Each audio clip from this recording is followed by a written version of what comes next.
The blizzard arrived without courtesy. Victoria Hartwell had checked the weather forecast that morning, partly cloudy, winds below 15 miles per hour. No precipitation until late evening. She had trusted the forecast the way she trusted her CFO's quarterly projections. Absolutely, until proven wrong. By 11:30, both the forecast and her faith in it were buried under 8 inches of snow. She drove a charcoal gray Escalade, fully loaded, bulletproof glass on the rear windows. Her security consultant had insisted on the glass 2 years ago after a disgruntled former partner made noise about lawsuits. Victoria had agreed without sentiment. She agreed to most things her team recommended when the cost was money rather than autonomy. Autonomy she rationed carefully. The mountain road, Route 12 through the Cascade foothills, a 40-minute shortcut she had taken dozens of times, had gone white and featureless. The trees on either side dissolved into a single gray curtain. The Escalade's navigation system, which cost more than most people's first cars, displayed her position as a blinking blue dot in a region it labeled unhelpfully as unverified terrain. She had come up here alone, which she had not told anyone. Sundays were the one day her assistant, her communications director, and her board liaison all understood not to call. She had established this boundary 4 years ago, after her doctor used the word hypertension with the particular gravity reserved for words that are meant to frighten. It had not frightened her, but it had prompted a small recalculation. Sundays became inviolate. This Sunday, the inviolate day, she had driven up to her father's grave. He was buried in a small cemetery outside the town of Millhaven. A 40-minute drive in good weather. A drive she made 3 or 4 times a year to stand by the stone and say nothing. Her father had been a highway engineer. He had believed in the integrity of structures, in the moral weight of load-bearing calculations. He had worked with his hands until his hands stopped working. She had been at the cemetery for 11 minutes when the storm found her. Now the Escalade was stopped on a switchback, listing slightly toward the drainage ditch on the right shoulder. And when she turned the key, the engine produced a sound like a man clearing his throat before delivering bad news. Then, silence. She tried again. Same sound, shorter this time. Then, nothing at all. The temperature outside registered at 14 degrees Fahrenheit.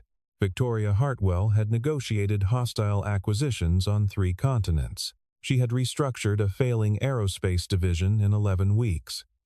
She had sat across a table from men who were trying to ruin her and had watched them fail.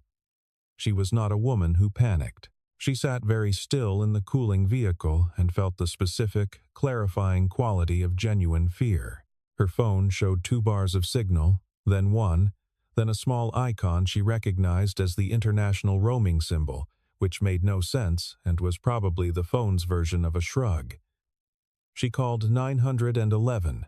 The line connected, crackled, played the first 2 words of a dispatcher's greeting, 9-1, and died.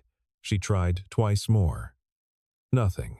She had a protein bar in her bag, 3/4 of a bottle of water, and a cashmere coat that cost $4,000 and was absolutely inadequate for a night in 14-degree temperatures. She was also wearing heels. She got out of the car. The wind hit her like a physical argument.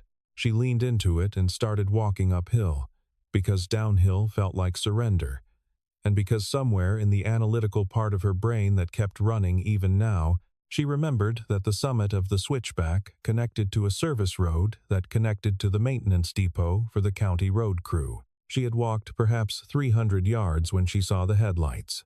The truck was old.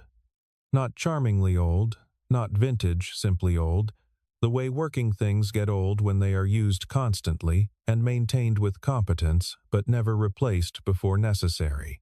A Ford F-250 with a plow attachment that was currently raised, chains on all 4 tires, moving at the careful pace of a person who knows the road and respects it. It stopped 20 feet from her. The driver's door opened.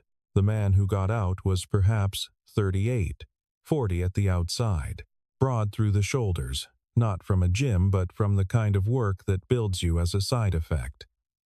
He wore a canvas work coat with a torn left pocket and a knit cap pulled low. His face was the kind of face that has been outside in all weather, not weathered in the picturesque sense, but marked by it, the skin a little rough at the jaw. He looked at her, the heels, the cashmere coat, the expensive watch catching the headlights, and said nothing for a moment. "Your vehicle break down?" His voice was even. Not warm, not cold, just even. "The Escalade on the switchback below," Victoria said. "The engine died. I need to reach emergency services. Cell reception's out for the next 6 miles in any direction," he said. "Has been since the storm front moved in around noon." He looked up the road, then down. "I've got a landline at the cabin, about 2 miles up." She studied him. She had built a 30-year career partly on her ability to read people quickly and correctly, and what she read in this man was not threat. What she read was something more complicated, a self-containment, a quality of a person who had decided at some point to want less from the world, and had made that decision stick. "I'll take that offer," she said. He nodded once. Owen Marsh. He did not extend his hand. He was already turning back toward the truck. Victoria Hartwell. The name landed. She saw it land a fractional pause in his step, a stiffening across the shoulders that resolved itself in less than a second into his normal posture. She noted it the way she noted all things. Without comment, filed for later. The cabin sat at the end of a dirt track that the storm had turned into a white corridor between dark trees. It was a modest structure, real log construction, not decorative, the kind built before log cabins became an aesthetic. A single light burned in the front window. When Owen Marsh opened the front door, a girl of approximately 7 came to the threshold, then stopped when she saw Victoria. She had her father's eyes. The same self-possession, but softer with childhood. "This is Harper," Owen said. "Harp, this woman's car broke down on the road. She's going to use the phone." "Hi," Harper said. She looked at Victoria's shoes. "Those are going to be ruined." "They already are," Victoria said. The girl considered this, apparently decided it was a satisfactory answer, and stepped aside. The cabin was warm in the way that only wood heat achieves, not the manufactured warmth of forced air, but something deeper, something that enters through the skin and sits in the bones. A cast-iron stove in the corner worked with the quiet industry of a thing doing exactly what it was designed to do. Victoria made her calls. Her assistant sounded relieved, then professionally calibrated. A tow service said the soonest they could reach her was morning. The roads were closed. The county sheriff's non-emergency line confirmed it. She was, by all practical measures, staying. Owen Marsh had moved to the kitchen without ceremony. He made soup from a pot that had clearly been on the stove already, ladled it into 3 bowls, set the table. Harper climbed into her chair with the efficient confidence of a child who knows the choreography of her own home. "Do you want some?" Harper asked Victoria, as if the answer might reasonably be no. "Yes, thank you." The soup was chicken and rice, simple and good. Victoria, who ate meals prepared by a personal chef on weekdays and ordered from a rotating selection of 3 restaurants on weekends, found it startling in its adequacy. "What do you do?" Harper asked. "Harper," Owen said, a single word of gentle redirection. "I run a company," Victoria said. "Several companies, technically, a holding company." Harper processed this. "My dad used to build things, big things. Now he fixes smaller things." "That's one way to put it," Owen said. He was eating without looking at Victoria. "What kind of smaller things?" Victoria asked. "Vehicles, agricultural equipment. Some structural assessment work when the county asks for it." A pause. "I have a shop in Millhaven." Millhaven, the same town where her father was buried. A small town, the kind of town where everybody eventually knows the shape of everybody else's history. After dinner, Harper retrieved a book from a shelf and settled in the chair nearest the stove, reading with the total absorption only children and the very focused can sustain. Owen washed the dishes. Victoria, who had not washed dishes in many years, picked up a dish towel without quite deciding to, and began to dry. They worked in silence that was not hostile, but was not comfortable either. It was the silence of two people who are aware of each other in a way that requires management. "You grew up here?" Victoria asked. "Nearby. What did you build?" "Before the shop." He handed her a bowl. "Infrastructure. Bridges, mostly. Some highway overpass work." He paused. "I was a structural engineer." Was, he confirmed. She turned the bowl over in her hands, drying it. On the bookshelf across the room, between Harper's paperbacks and a field guide to Pacific Northwest birds, she noticed the spine of a binder thick, with tabs, the kind used for project documentation. The label on the spine was partially obscured by a stack of papers leaning against it, but she could read the beginning of the text. Hartwell Group Route 12 Corridor. She did not say anything about the binder. Not then. She was given Harper's room for the night the girl would sleep on the couch by the stove, a proposal Harper accepted with the equanimity of someone to whom adventure takes priority over comfort. The room had drawings taped to the walls, horse drawings mostly, a few landscapes, one portrait of a woman that Victoria looked at and then looked away from. She did not sleep well. At 2 a.m, she was sitting in the main room with a glass of water when Owen came out of the back hallway. He stopped when he saw her. He was wearing a t-shirt and work pants, his feet bare on the wooden floor. "Can't sleep either," he said. It was not a question. No. He made coffee. This also was not offered so much as executed. He simply made 2 cups and set one in front of her and sat across the table. The storm outside had not diminished. The sound of it against the roof was constant, a kind of white noise that should have been soothing and instead felt like pressure. "The binder on your shelf," Victoria said. The coffee cup in his hand did not move. He set it down with care. "I wondered if you'd seen it. Route 12 Corridor. That was a Hartwell Group project. 5 years ago." "6, he said. 6 years ago." She waited. "I was the structural lead on the Route 12 bridge expansion," he said. "The subcontracted work on the eastern approaches." His voice had the quality of a man reciting something he has rehearsed until it can no longer hurt him, and discovering that it still can. "My wife, Nora, she worked site administration. She was on site the day of the collapse." Victoria felt the specific weight of that sentence settle across her shoulders. "The eastern approach, piling failure," she said quietly. "February. I remember. 2 workers died. Nora was one of them." He looked at the coffee cup. Harper was 14 months old. The fire in the stove made a small sound, a settling of wood. Outside, the blizzard continued its indifferent work.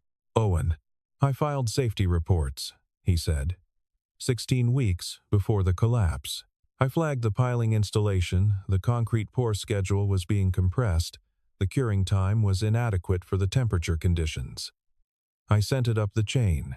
Project manager, then regional VP. He paused. The reports were acknowledged. The schedule was not changed. Victoria's hands were very still on the table. "The post-incident investigation found equipment failure," she said.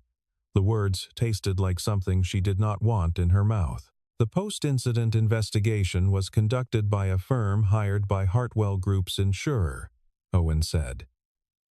"They found what they were positioned to find." She did not argue with him. This was not because she lacked arguments. She had, in the years since the Route 12 incident, been briefed comprehensively by legal teams and told comprehensively that the company's liability exposure was managed, that the finding of equipment failure was defensible, that the settlement with the families had included appropriate non-disclosure provisions. She had heard all of this and signed where she was asked to sign. But sitting across from Owen Marsh at 2 a.m. while his daughter slept near the fire, Victoria Hartwell understood with a clarity she had not permitted herself before that she had signed things without asking the right questions. She had trusted a process she had not examined. She had let the mechanism of corporate self-protection operate at a level below her attention, and people had died. And she had moved on. Her father would have had a word for this. He had been a man of simple vocabulary and precise standards. The word he would have used was cowardice. "What happened to you after?" she asked. "I testified at the state inquiry. My reports were entered into the record and then ignored in the final findings." After that, he stopped. Nobody in the industry was going to hire an engineer who'd put his name on formal safety objections to a major contractor's timeline. Liability risk. I had a baby and no income and a house I couldn't keep. He looked past her toward the window, where there was only dark and snow. "I learned to fix things. Turns out I'm good at it. The shop. It's enough." He said it simply, without resentment. And that simplicity cut her more than anger would have. "Why do you have the binder?" she asked. He was quiet for a moment. "Because I kept thinking there might be a moment when I'd need it. When someone would care." Another pause. "Because I didn't want to be the only person who remembered." Victoria looked at her hands. They were, she realized, shaking slightly. Not from cold.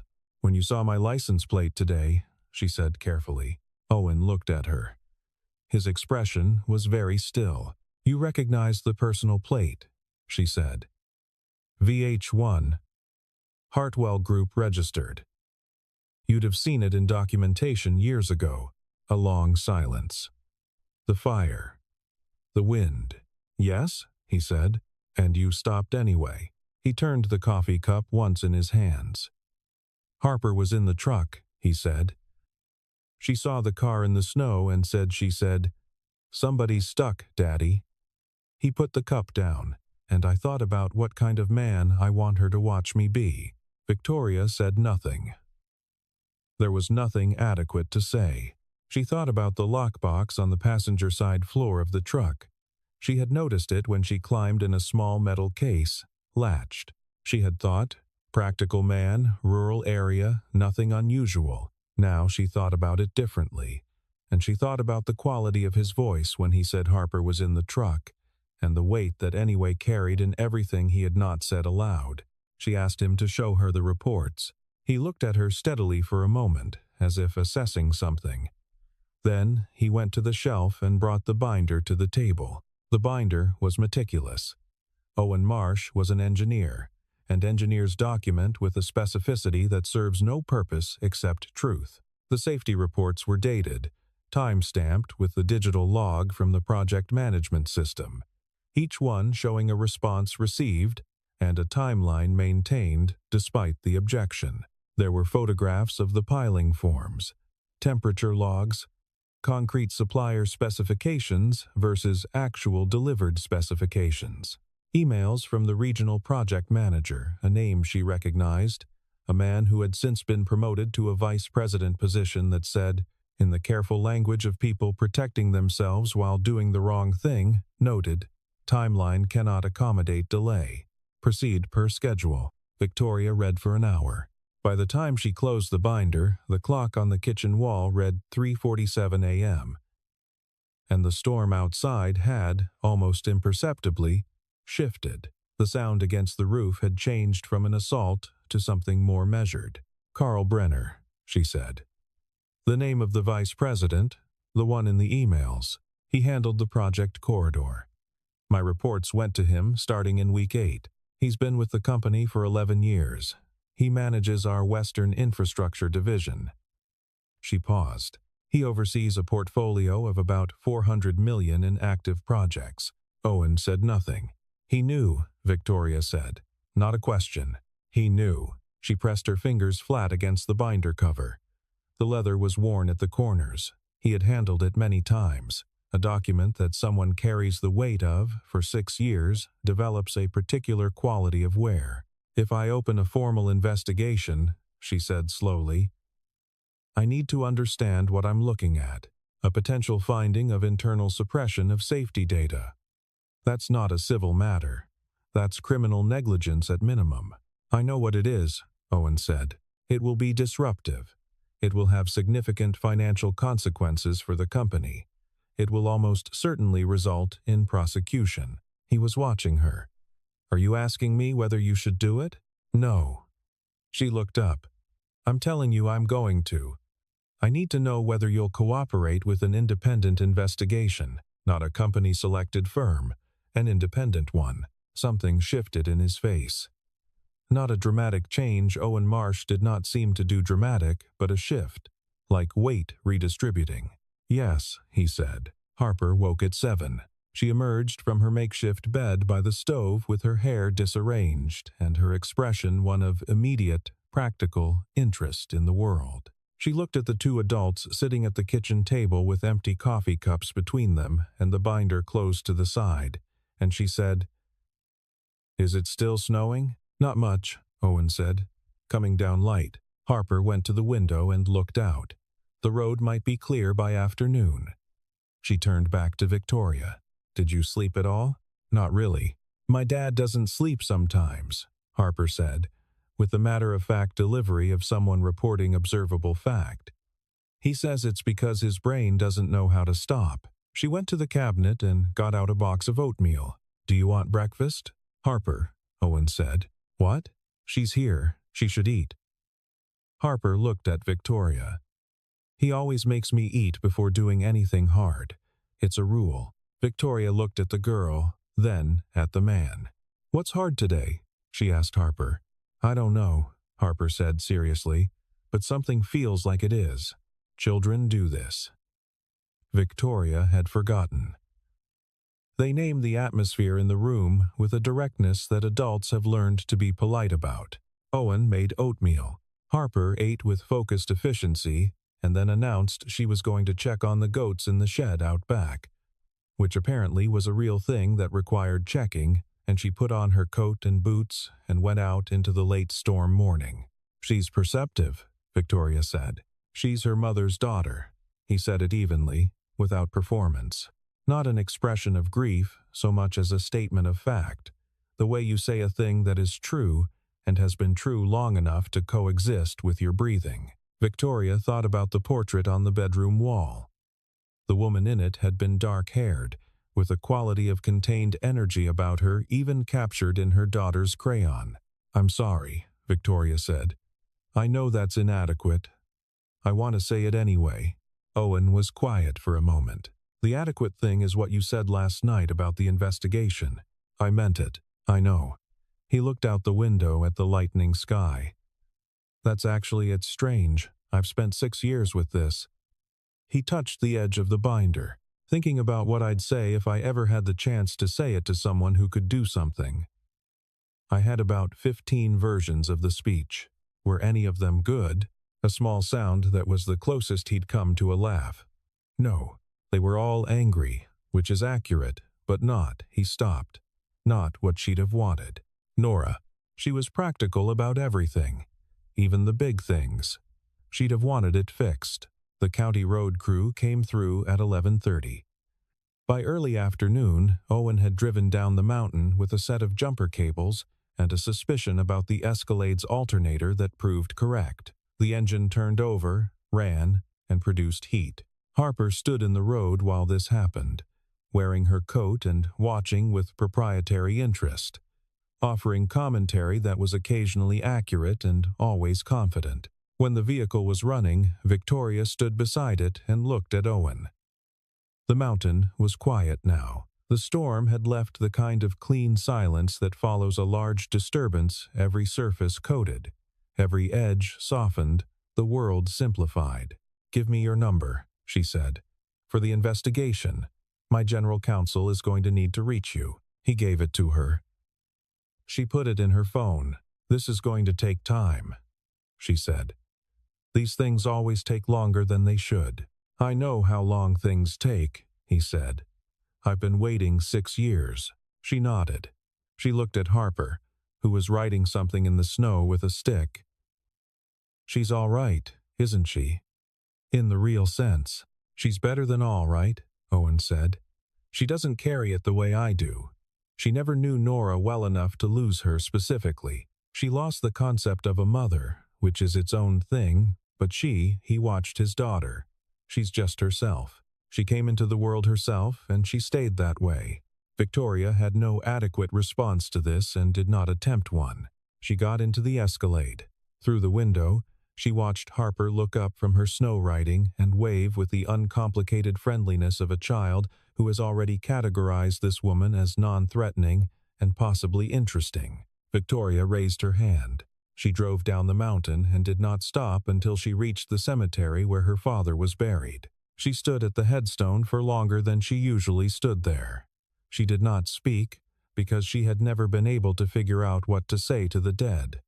But she thought about load-bearing calculations, about the moral weight of structures, about what fails when the numbers get changed for reasons that have nothing to do with the numbers. The independent investigation was commissioned 3 days later, conducted by a civil engineering safety firm based in Seattle with no prior relationship with Hartwell Group. Victoria hired them over the explicit objection of the company's general counsel, who used the phrase unnecessary exposure several times in a single meeting.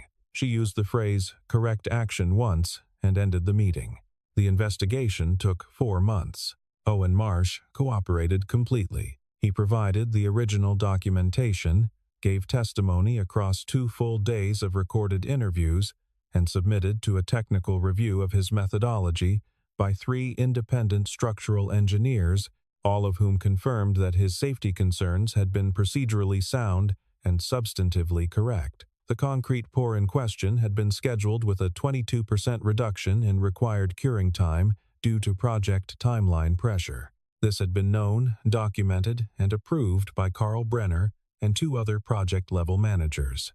The investigation report ran 214 pages. Carl Brenner resigned the week before the report was released, citing health reasons, which was the kind of resignation that everyone understands and no one comments on. His departure did not change the conclusions of the report, which were forwarded to the State Attorney General's office along with the full documentation set. Victoria held a press briefing at Hartwell Group's Seattle headquarters on a Tuesday in March. She stood at the podium without notes and spoke for 14 minutes. She described what had happened. She described what the company had failed to do. She described what she had failed to do, which she spoke about without euphemism. There was, in the room and in the coverage that followed, a quality of attention that she recognized as what happens when someone says something true that they did not have to say. She announced 3 things: a substantial settlement to the families of both workers who had died on Route 12, this one without non-disclosure provisions, a company-wide reform of safety reporting procedures, including an independent safety ombudsperson reporting directly to the board, and the establishment of a worker safety research fund, named in memory of Nora Marsh. That afternoon, her phone showed a message from a number she had saved as O. Marsh. It contained no words. It contained a photograph of a drawing. A woman with dark hair, depicted in the careful, earnest style of a 7-year-old, standing in what appeared to be a field, with the sun drawn in the corner with straight radiating lines the way children have always drawn suns. Beneath the drawing, in a child's handwriting, her name. Victoria sat with the photograph for a long time. Route 12 reopened to full traffic in the 2nd week of April. The repair work complete.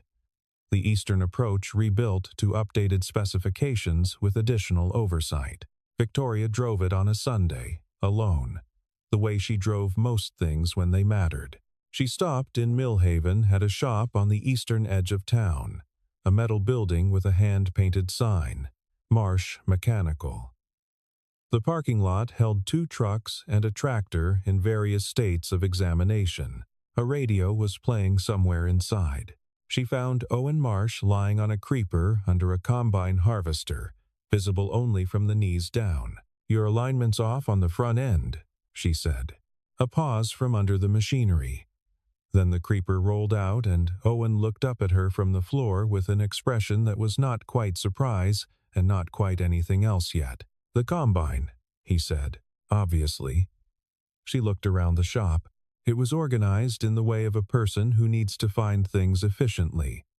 Tools on labeled hooks, parts on labeled shelves, a floor clean enough to show that cleanliness was a standard rather than an accident. He stood, wiped his hands on a shop rag. "Is this a professional visit?" "No."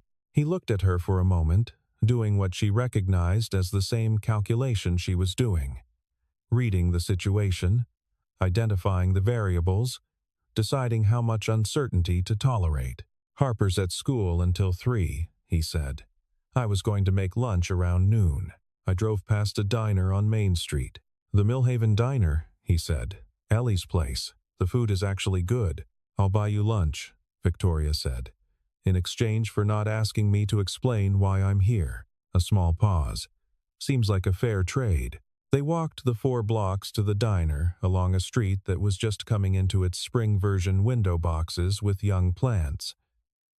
A child's bicycle chained to a parking meter, the particular quality of mountain town light on a clear April morning.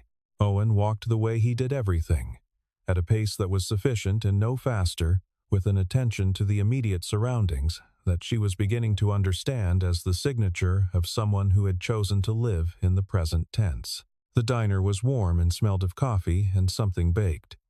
A woman behind the counter said Owen with the ease of long familiarity and handed them menus without being asked. They ordered.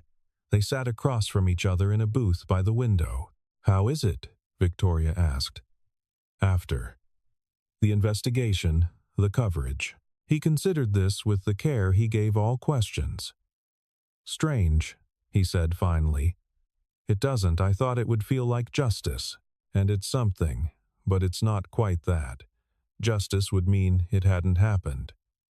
He turned his coffee cup. "What it feels like is that the record is correct now. That's different." "Yes," she said. "That's exactly what it is. Does that feel like enough to you?" "No. But I think it might be the most that's achievable, and I've decided to work with achievable things."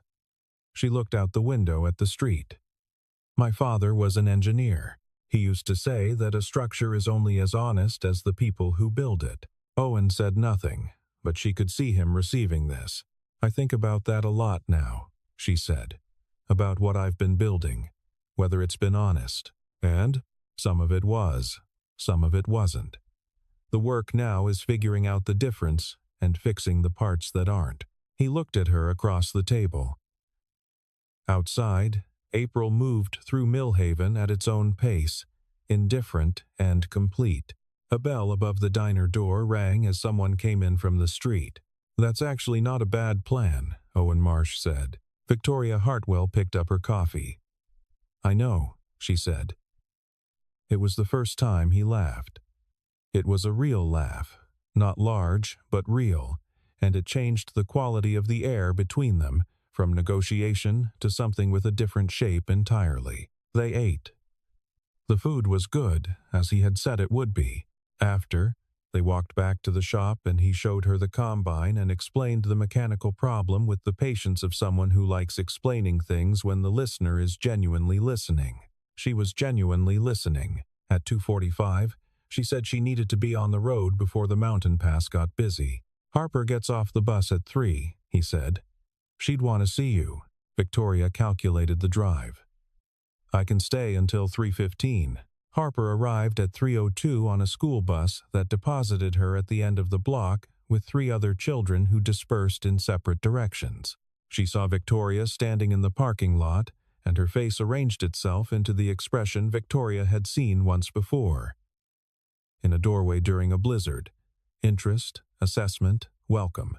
"You came back," Harper said. Not accusing, simply noting. "I drove past on the way somewhere," Victoria said. Harper considered this. "We have goats," she said, as if this were an inducement to stay longer. "I know. You mentioned them.